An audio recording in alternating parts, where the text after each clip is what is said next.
Mamelodi Sundowns are close to kick-off against Tanzania's Yanga SC in a CAF Champions League second leg match at Loftus Versfeld. Sundowns enjoy home advantage this time after an away leg ended goalless. Newzroom Afrika's Vuyo Macoba is in the stadium vicinity and joins us live now.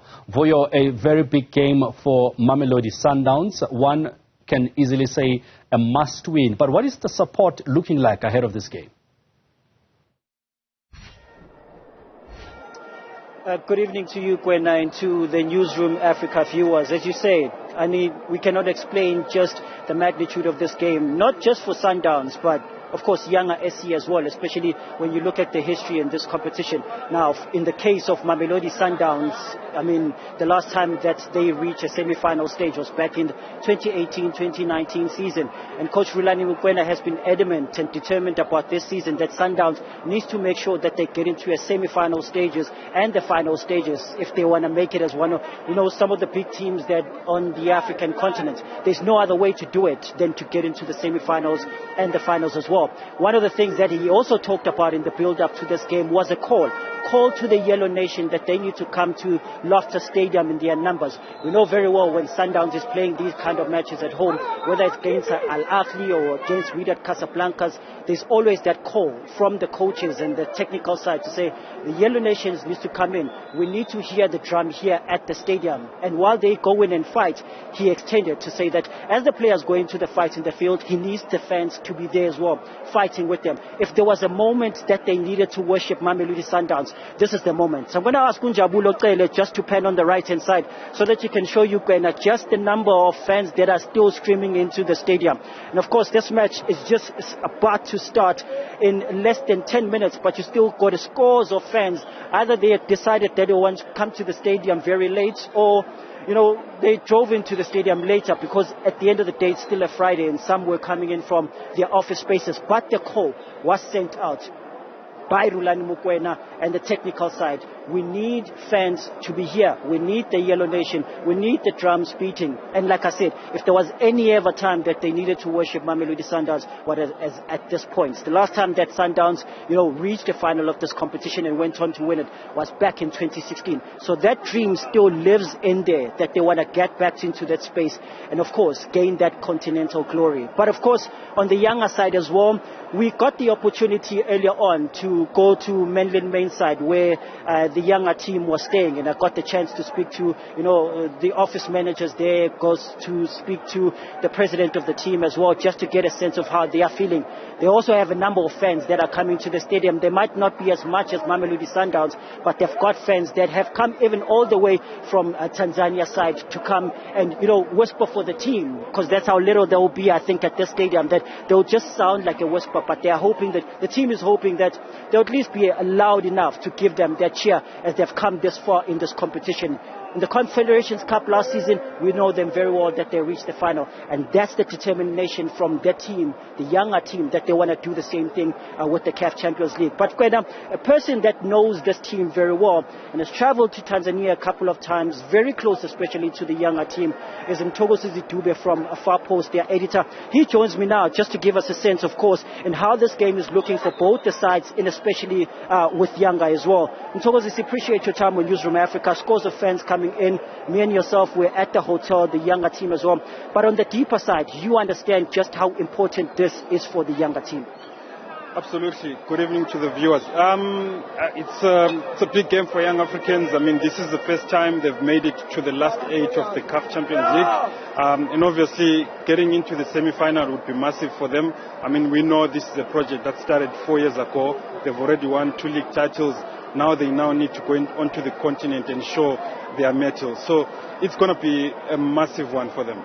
We were listening to both the coaches yesterday, and of course with the younger coach as well, speaking just in terms of their determination for the team to make sure that they come into this space and cause an upset. But I want to shift back in terms of some of the things that you guys headlined in your publication as well, just in relation of what it has taken a younger team. You said it's a project started 4 years ago, but what it has taken them, and especially financially, for them to be able to reach a stage like the Confederations Cup last season, but also come back in the CAF Champions League level and say say they are putting up their hands, wanting to be counted as one of the greatest teams on the continent. We already know that Simba has been the team from the Tanzania side, but they are trying to remove that space, remove the spectrum, and be counted one of the greatest.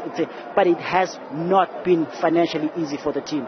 Absolutely. I mean, before the 4 years that I'm talking about, I mean, this team would travel journeys of 12 hours by bus, just to get to games, and I'm told it was very difficult. But I think the turning point was selling 51% of the club to an investor, and then 49% to the fans.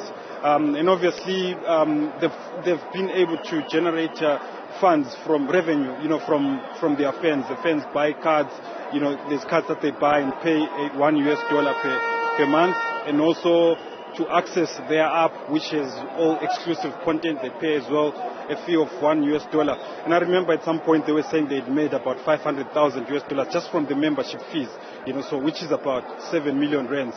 And just to put it into perspective, the president told us that coming to South Africa just for this trip cost them 1.5 million rands. So you can imagine if a campaign takes at least 10 games, you're looking at spending about 15 million rands.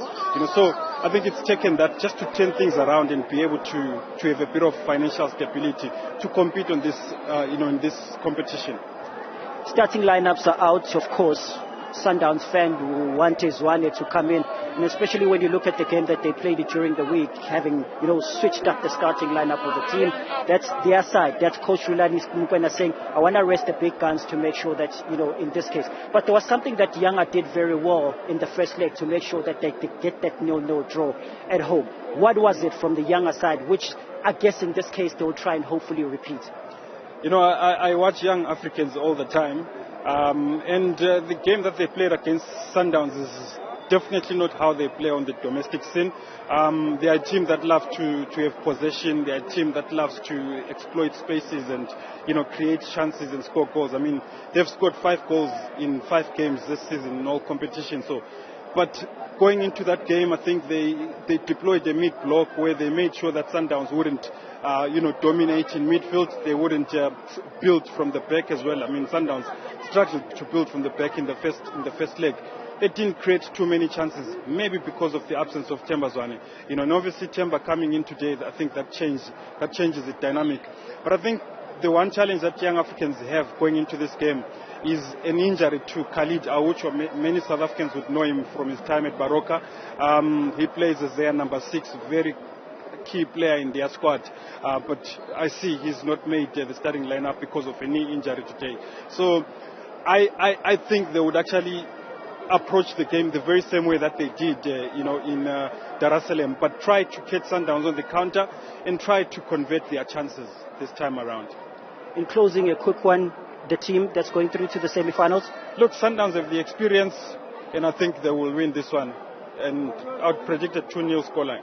To appreciate your time on Newzroom Afrika and of course your insights. And Thomas Dube, Far Post football editor, just giving us a sense going into this match. And just on one side, how it's taken for a younger team that's put in a project, even financially, how it's got them to this position. We saw them last season, CAF Confederation Cup, going as far as reaching the final, and that's what they want to do this season in the CAF Champions League sense. We no longer hear about Simba from Tanzania. We start hearing about Yanga SC side, and they'll be coming in today trying to cause an upset to this Mamelodi Sundowns team, and of course this number of fans that are even continuing to stream in now. The game is getting closer to kick-off, about 3 minutes to go.